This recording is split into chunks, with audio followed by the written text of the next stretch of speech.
बात कर ले डब्ल्यूडब्ल्यूई अनरियल के पूरे रिव्यू के बारे में, तो मैं रिव्यू इन डिटेल नहीं जाऊंगा, लेकिन मैं बस आपको बताऊंगा क्या इंपॉर्टेंट पॉइंट है। ठीक है, रिव्यू तो नहीं लेंगे, 5 एपिसोड पूरा रिव्यू लेके जाएंगे तो भाई कब कब खत्म होगा, और 40 मिनट के आसपास वीडियो जाएंगे, तो मैं एकदम शॉर्टली समझा दूंगा क्या कुछ हुआ था इस शो में। अगर आपने अब तक देखा नहीं तो मैं यही कहूंगा देख लो भाई, जाके बस देख लो। एज अ रेसलिंग फैन नहीं, एज अ मूवी फैन की तरह देख के जाओ, डॉक्यूमेंट्री देख लो, बहुत बेहतर लगी मुझे, सही में कहूंगा। पूरी जो बिहाइंड द सीन स्टोरी थी, कैसा रचा गया था। जॉन सीना का हिल्टन एपिक था। जॉन सीना का Hilton was not ultimate plan, वो बताया गया, और साथ में जे उसो का जीतना कभी तय ही नहीं था। जे उसो को जिताना ही नहीं था, लेकिन वो तो भाई प्लान हो गया बाद में। CM Punk and John Cena was a favourite to win Royal Rumble, तो कहानी कहां पे पलटी उसकी बात उन्होंने वहां पे किया। सारे बोर्ड मीटिंग कैसे बैठते थे, कैसे गोरिल्ला पोजीशन में पूरा का पूरा हिसाब होता था टाइम का भी, वो सारी बातें करेंगे। तो शुरू करते उस वीडियो में, तो पहले बात कर ले, तो चलो शुरू करते पूरा पूरा अनरियल सीरीज का पूरा रिव्यू करने के लिए। तो इसका जो पहला एपिसोड था वो था नेटफ्लिक्स प्रीमियर का, मतलब रॉ प्रीमियर का ये वाला पूरा एपिसोड था। जिसके लिए कहो तो बिहाइंड द सीन यहाँ पे रिया replay, CM Punk, John Cena, Cody Rhodes को बताया गया था, और यहाँ पे रिया रिप्ली की कैसी इंजरी हो गई थी ल्यू मॉर्गन के स्टोरी की इन्वॉल्वमेंट में, और वो कैसे डेमियन प्रिस्ट को पहले थोड़ा अपनी स्क्रिप्ट बताती है ताकि वो इन रिंग में जाके बेहतर कर पाए, हर वक्त कैसे बताती है वो सारा उन्होंने बताया था। जॉन सीना का तो भाई वही मतलब बेफेस था तब तो बंदा, तो भाई अच्छा लग रहा था तभी तो। और ये जो था ना हिल्टन की कहानी, ये थोड़ी आगे जाके प्रोग्रेस में हुई, उसकी तो बात करेंगे, लेकिन उससे बात कर ले नेटफ्लिक्स प्रीमियर की, तो भाई शो को बढ़िया बनाने के लिए बहुत सारी चीजें करनी थी, वो किया है उन्होंने। यहाँ पे रॉक का इन्वॉल्वमेंट था डेफिनेटली, लेकिन इस वाले नेटफ्लिक्स प्रीमियर के लिए जब मेन इवेंट की बात आई, जब यहाँ पे Seth Rollins versus CM Punk का मैच आया, तो इस वाले मैच के लिए टाइम जो दिया गया था उसके ऊपर भाई ये चला गया था। तो इसके बाद तो भाई प्रोड्यूसर वो थोड़ी चिंता में आ गए थे। मैच के कुछ सीन को, कुछ स्क्रिप्ट के पार्ट को उन्होंने कट करने का एंड मौके पे डिसीजन लिया था, और बाद में वाला मैच एंड किया था। जरूर यहाँ पे नेटफ्लिक्स है, लेकिन वो फिर भी इस शो को इन द टाइम लिमिट रखना चाहते थे, ये पता चला यहाँ पे। तो इस मतलब यहाँ पे उन्होंने बता भी दिया था वैसे वीडियो में कि इस शो को हम ऐसा नहीं कहते कि हम 2 घंटे 3 घंटे 4 घंटे कितना भी कर पाएंगे, ताकि नेटफ्लिक्स पे ऐसा कुछ नहीं, वी हैव अ लिमिट, उन्होंने बता दिया यहाँ पे पहले एपिसोड में। और साथ में गोरिल्ला पोजीशन की बातें किया गया, गोरिल्ला पोजीशन के ऊपर ट्रिपल एच कहाँ पे बैठते और कैसे सारी चीजें संभालते, कैसे गोरिल्ला पोजीशन से रेफरी के द्वारा रेसलर को सारी बातें बताई जाती, कैसा आगे का प्लान रहेगा, वो सारी चीजें बताई गई थी इस पूरे शो में। वाह! और सही में जो कैमरा एंगल क्रिएट करते, मतलब डेफिनेटली ये पहले से प्री प्लान तो होता हमें पता है, लेकिन जो मतलब भाई यहाँ पे रेफरी को बता दे कि अब इसको ये मुंह लगाने को बोलो, फिर कैमरामैन को थोड़ा सा पैन करने को बोलो, वो सारे जो एंगल्स रहते, वो जो बिहाइंड द सीन आती, हमें देखने में मजा आता, लेकिन वह behind the scene her minute में बहुत ज्यादा हलचल मस्ती वो दिखाई दिया था इस शो के दौरान। तो चलो अगले फेज में बढ़ते तो बात कर लेते हैं यहाँ पे एक ऐसे सीन जो हुआ था नेटफ्लिक्स प्रीमियर के पहले, बैड ब्लड शो में लास्ट ईयर। तो ये कहानी खत्म होती है एट द रॉयल रंबल। तो ये कहानी का फेज कैसा बनाया गया था, तो हम इसके ऊपर आते हैं। तो देखिए उस टाइम पे क्या हुआ था, कोडी रोड्स और केविन ओवेन की कहानी स्टार्ट हुई at the bad blood show, जिसके लिए प्लान किया था ट्रिपल एच खुद ने कि इस वाले हम जो इवेंट करने वाले, इसके लिए हम इसको बैक स्टेज में एक ऐसी कहानी रचाएंगे, यानी कि जब कोडी अपनी वैन में अपनी बस में वापस जा रहा होगा, तो वहां पे केविन ओवेन उनके ऊपर हमला करेंगे, लेकिन उस वक्त कैमरा वहां पे नहीं रहेंगे, ये रहेगा बिहाइंड द सीन। और यहाँ पे हमें बस ये बात के ऊपर प्रे करना पड़ेगा कि यहाँ पे सारे जो फैंस रहेंगे वो इस वीडियो को शूट कर लेंगे, और अल्टीमेटली ये जो गोल था दैट गो ऑन सक्सेस, मतलब यहाँ पे सारे फैंस ने वो वीडियो लीक किया था, और हमें पता चला था कि कोडी के ऊपर हमला कर दिया गया था। तो ये पूरी कहानी थी बिहाइंड द सीन कि कोडी को कैसे पहलना है, लेकिन फैन के थ्रू, तो वही चीज यहाँ पे हुई थी, और that was a very big success for the company. उसके बाद जब इनका एसएनएमए में मैच हुआ था, तो वहां पे कोडी जीतने के बाद केविन ओवेन को ट्रिपल एच ने अंदर से रेफरी के द्वारा बताया था कि भाई जा और उसको पायल ड्राइवर लगा दे, और पहले डिस्कशन किया गया था कि पायल ड्राइवर लगाने वाला है तो क्या कोडी तू ओके ही इस चीज से, तो पहले डिस्कशन हो गया था, ठीक है। तो ये पायल ड्राइवर लगाया उन्होंने, और उसके बाद भी जब केविन ओवन थे रिंग साइड के बाहर, तो कैमरा एंगल बढ़िया तरह से पैन करने को कहा ट्रिपल एच ने वहां कैमरामैन को। बाद में रेफरी के द्वारा उसको बताया गया कि भाई जा और उसके ऊपर जाके खड़ा हो जा, वो किया था। और एक और बार ये हुआ था ऑफ एयर, और ये ऑफ एयर करने के पीछे कारण बहुत सा कि हम जैसे फैन उस चीज के लिए एक्साइटमेंट रख पाए। वही चीज का यहाँ पे अल्टीमेट गोल किया गया ताकि एट द रॉयल रंबल इसको बढ़िया सा एंड दे पाए, जो उन्होंने दिया भी था। अभी आते हैं हम सीधा रॉयल रंबल के दौरान इनकी मैच की बात कर ले। डेफिनेटली इस वाले मैच का रिजल्ट सबको पता ही है कि क्या हुआ था, कोडी को कैसे विन मिली थी, केविन को कैसे लैंडर के ऊपर गिराया था, वो सारी चीजें यहाँ पे हुई थी। और इसके पीछे की स्टोरी इतनी बताए नहीं, ठीक है। तो वही इधर तो बस ये हुआ था कि रेफरी को चेक करने को कहा था केविन ओवन को, वही यहाँ पे चीज हुई। लेकिन इस वाले मैच के बाद कोडी और केविन ओवन बैक स्टेज के ऊपर मिलते, जहाँ पे केविन ओवन कोडी से माफी मांग रहे, भाई सॉरी मैंने देखो गलत जगह पे गिरा दिया था, उसके लिए सॉरी। खुद के सर से खून बह रहा है लेकिन दूसरे की चिंता कर रहा है ताकि उसको गलती से गर्दन पे चोट ना आ जाए। तो वही चीज यहाँ पे हुई थी। Behind the scene they all are friends दिखाई भी दिया है, सीएम पंग हो, सेथ हो, रोमन हो, ये सारे लोग गले में मिले हैं। तो वही चीज है, behind the scene they are all one, वही चीज यहाँ पे होती हुई दिखाई दी थी। पहले बात कर ले वुमेन्स रॉयल रंबल की, तो इसका विनर तो डेफिनेटली मीटिंग में तय हो गई थी कि यहाँ पे जीतने वाली है भाई चार्लेट। ये 100% उन्होंने फिक्स कर दिया। चार्लेट का रिटर्न हुआ था आफ्टर 2023 का दिसंबर महीने में, जब इंजरी हुई थी, गलती से आसुका से वो गिर गई थी नीचे, तो वहां पे वो चीज हो गई थी। उसके बाद बंदी रिटर्न के बाद यहाँ पे आई है और जीत गई रॉयल रंबल, तो वही फाइनली बनाई गई थी। तो वही चीज थी, ठीक है। तो इसका ज्यादा बोलूंगा नहीं मैं। आगे बढ़ते मेंस रॉयल रंबल, तो इसके लिए बड़ी खिचड़ी पका गई थी। इस वाले एक मैच के लिए बेसिकली यहाँ पे जो विनर का जो बेस्ट चांस था, जो उन्होंने मीटिंग में सेट किया था, वो था सीएम पंग and John Cena. They are the most favourite, और वही चाहते थे कि वही जीत जाए।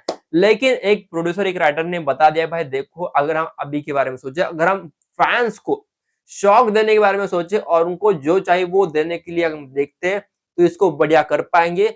उनके मुताबिक अभी जो हॉट टॉपिक फिलहाल डब्ल्यू में हो वो है भाई जे उसो, और इस बात के लिए ट्रिपल एच एग्री करते और जाके फिर जे उसो को बताते कि तेरे साथ कुछ बड़ा होने वाला है, ठीक है। तो यही सारी चीजें यहाँ पे होती है और बाद में एट द एंड जीत जाते हैं Jey Uso, is the winner of this match.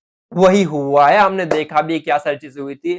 तो दैट वाज ऑसम कि कैसे उन्होंने सीन को बनाया गया था, कैसे बिहाइंड सीन स्टोरी थी।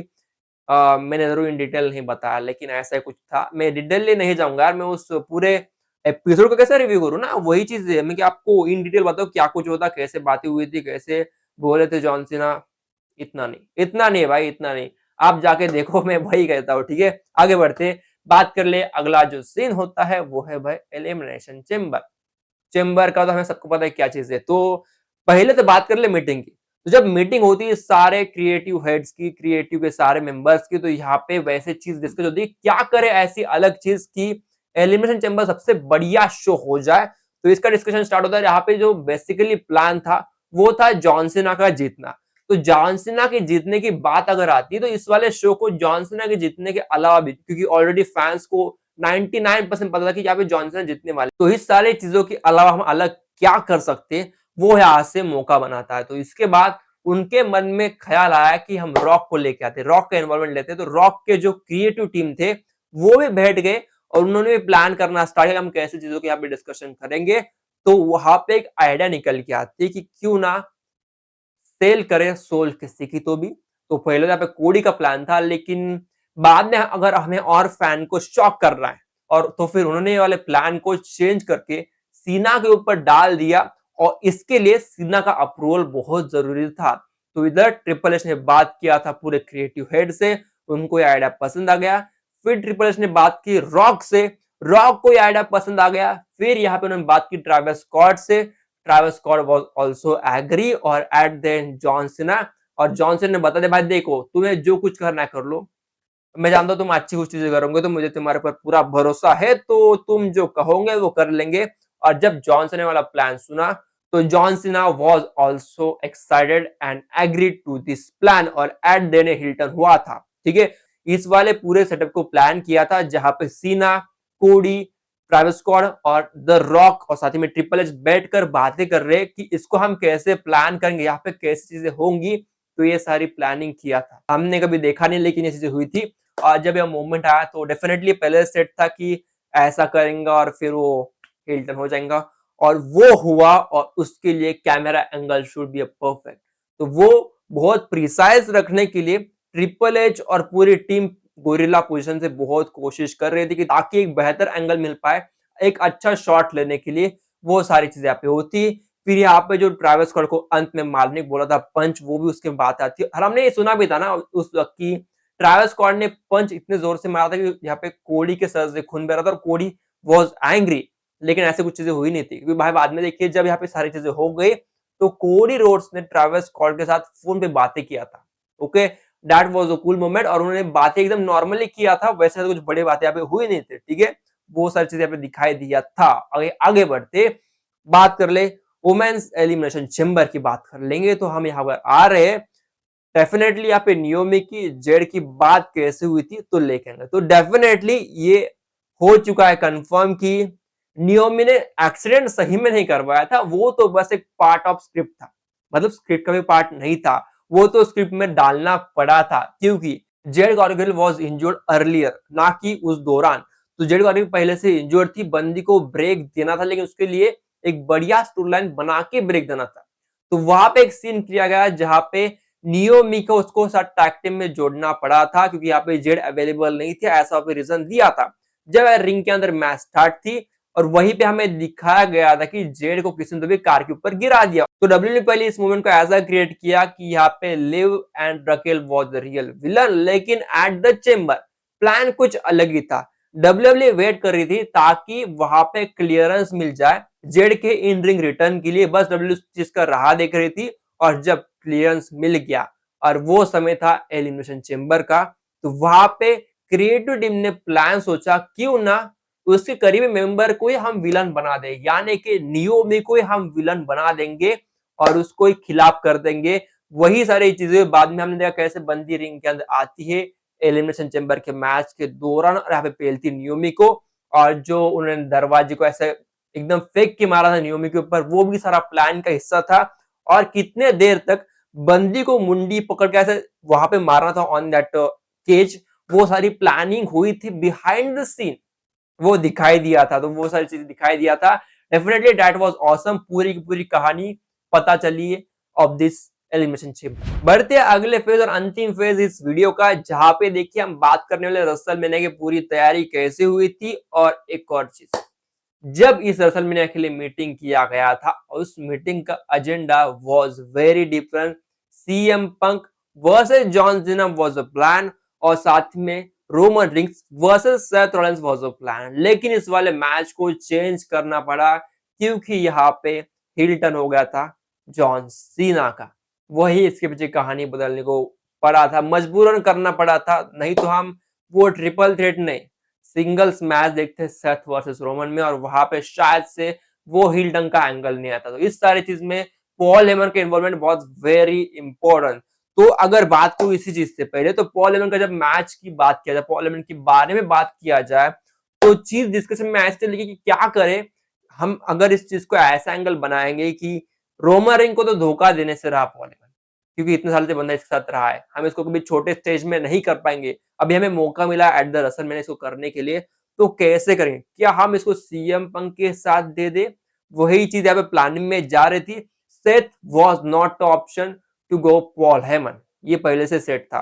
यहाँ पे बिल्कुल भी ऐसी चीज नहीं थी कि सेथ रोलेंस के साथ ही जाने वाले पॉल हेमन, ये बिल्कुल नहीं था। यहाँ पे देखिए एक और चीज हो गई थी, जब मीटिंग चल रही थी यहाँ पे पॉल हेमन तो जाएंगे सीएम पंक के साथ, लेकिन CM Punk will be a winner, ये भी हमें बताया गया था कि सीएम पंक को ही फेवरेट थे इस वाले रसलमेनिया के मैच को जीतने के लिए। और बात करूं इस चीज को, तो एट द एंड डिस्कशन में ये निकल के आया था कि यहाँ पे सेथ का नाम आ गया, और सेथ को पॉल हेमन के साथ जाने का प्लान डिस्कशन किया गया, और जिसके ऊपर सारे लोगों ने, सारे क्रिएटिव टीम ने सहमति दिखाई, क्योंकि ये बहुत बड़ा शॉकर था, जिसको हम भी जानते कितना बड़ा शॉकर हुआ था। तो वही चीज यहाँ पे दिखाई दिया था।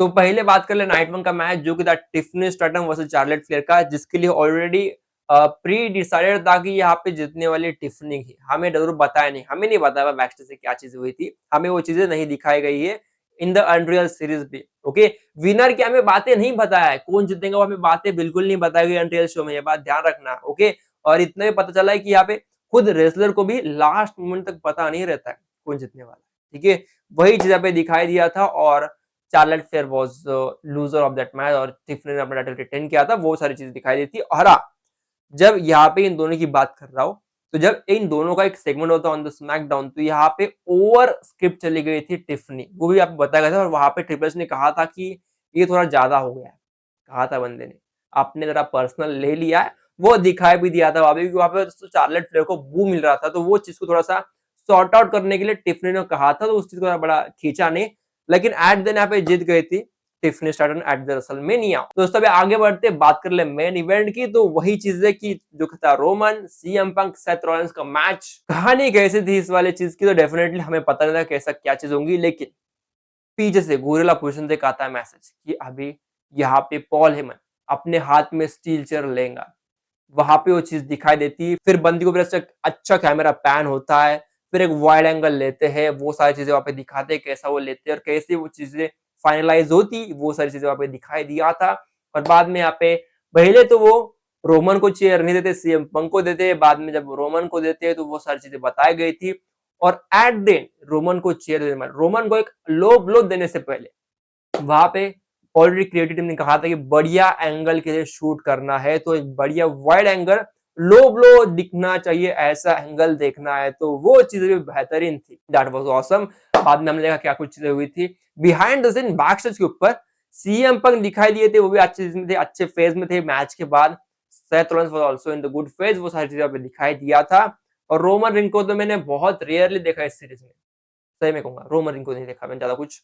वही चीजें, आई डोंट नो, रोमन का कुछ एंगल था ही नहीं वैसे, रोमन तो वैसे गायब ही था ना, उसका क्या एंगल क्रिएट करे, वही चीजें कहूंगा। नाइट 2 की बात करें तो यहाँ पे नाइट 2 के लिए जो था मैच ट्रिपल थ्रेट का, रिया रिप्ली, बियांका बेलेर और आयो स्काई का, इस वाले मैच के लिए कहानी वॉज क्लियर कि हमें पहले रॉ शो में हराना होगा रिया रिप्ली को आयो स्काई से, ताकि वो टाइटल चेंज हो जाए और उसका इस वाले मैच को ट्रिपल थ्रेट के ऊपर लेके जाएंगे, ऐसा प्लान बनाया गया था बिहाइंड द सीन।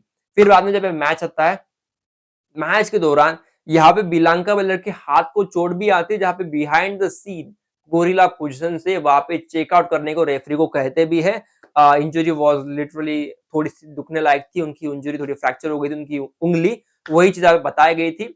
लेकिन मैच में हमें डेफिनेटली पता है यहाँ पे क्या कुछ होंगी, लेकिन हाँ, हर एक मूव को बिहाइंड द सीन प्लान किया गया था और कब वो बैठेगा, रेफरी कैसे बताएगा रेसलर को, वो सारी चीजें यहाँ पे बताई जाती है। Definitely that was literally a shock.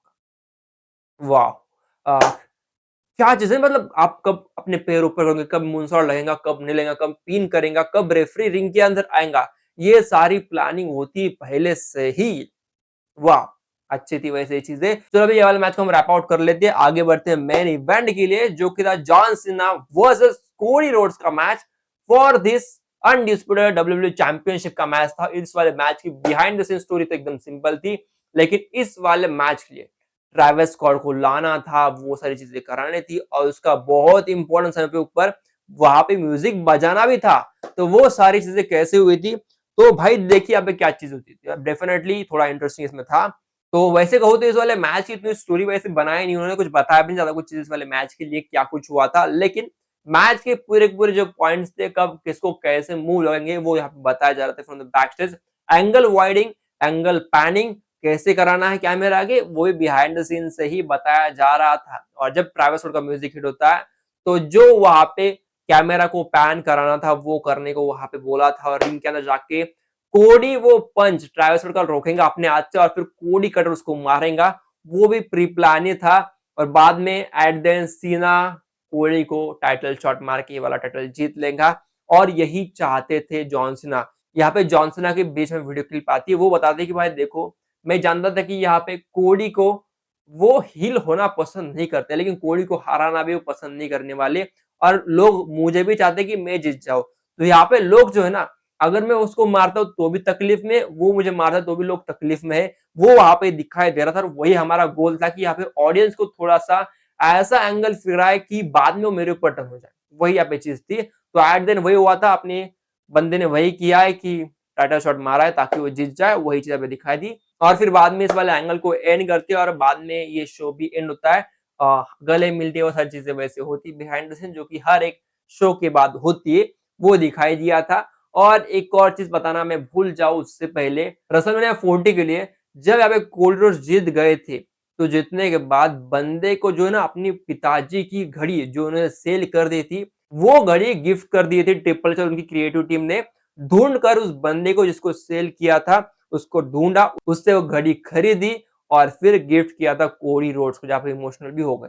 तो दोस्तों ये रिव्यू यहीं पे खत्म करता हूँ। मैं जानता हूँ वीडियो लंबी हुई, अगर मैं पूरा जाता एपिसोड वाइज तो शायद से इससे दुगनी लंबी वीडियो हो सकती थी, तो मैं वो नहीं लेना चाहता। मेरा स्क्रिप्ट भी रेडी, लेकिन मैंने सोचा भाई इतना नहीं जाएंगे, जो इंपॉर्टेंट पॉइंट थे वही बताऊंगा, वही बताए। और बिहाइंड द सीन देखने के बाद इतना तो पता चला है कि भाई देखो इस शो को जो नॉन रेसलिंग फैन है वो एंजॉय करेंगे, मैं वही कहूंगा। मैंने जरूर देखा है तो मुझे अच्छा तो लगा वैसे देखने के लिए, और लग रहा है कि चलो भाई शो देखने लायक। रिव्यू की बात किया तो वही है, लेकिन क्या ये शो होना चाहिए था? मैंने इसके बारे में ऑलरेडी बताया, मेरा क्या इसके ऊपर कहना है। तो नहीं जाऊँगा उस चीज़ में, मैं नहीं चाहता यार, मैं डेफिनिटली नहीं चाहता। और मैं इस शो को तो वैसे चाहता भी नहीं था, लेकिन हुआ है तो कर लो, दिखा दो। लेकिन जो कुछ हो, उन्होंने इस वाले पूरे अनरियल शो में पूरा उन्होंने अपने सीक्रेट्स रिवील नहीं किया, ये बात तो पता चली यार। ठीक है, तो वही सारी चीज़ें हैं। तो फिलहाल दोस्तों वीडियो में रुकता हूँ, और मेरा कहना है कि देखो, एक बार तो देख ही लो, ठीक है? मेरा यहाँ पे रिव्यू मैं दूँगा नहीं कैसा रहा था, देना तो वैसे चाहता हूँ बहुत सारी चीज़ें, लेकिन I like it has a series, has a documentary series, जो कुछ है behind the scene non wrestling fan को थोड़ा एंगेजिंग कराएँगी। शायद डब्ल्यूडब्ल्यूई का जो गोल था अल्टीमेट, कि यहाँ पे अदर फैन को लाना है कंपनी में, मतलब भाई देखने के लिए, तो वो चीज़ शायद से हो जाएँगी, होने वाला है डेफिनिटली। तो दोस्तों वीडियो में रुकता हूँ, और मैं एक्साइटेड हूँ कि इस सीरीज़ का नेटफ्लिक्स के ऊपर क्या प्रभाव पड़ता है, मतलब यहाँ पे रैंकिंग क्या रहेंगे, कितने इस पे व्यूज़ आएँगे, वो देखना पड़ेगा। तो फिलहाल रुकते पे मिलते हैं कल। कल तो हमें रेसलिंग की कॉमन वीडियो आएँगे, तो उसके लिए स्टे ट्यून्ड रहना। तो तब तक के लिए चैनल को लाइक, सब्सक्राइब शेयर कर दो। मिलते हैं, तब तक के लिए दोस्तों, बाय।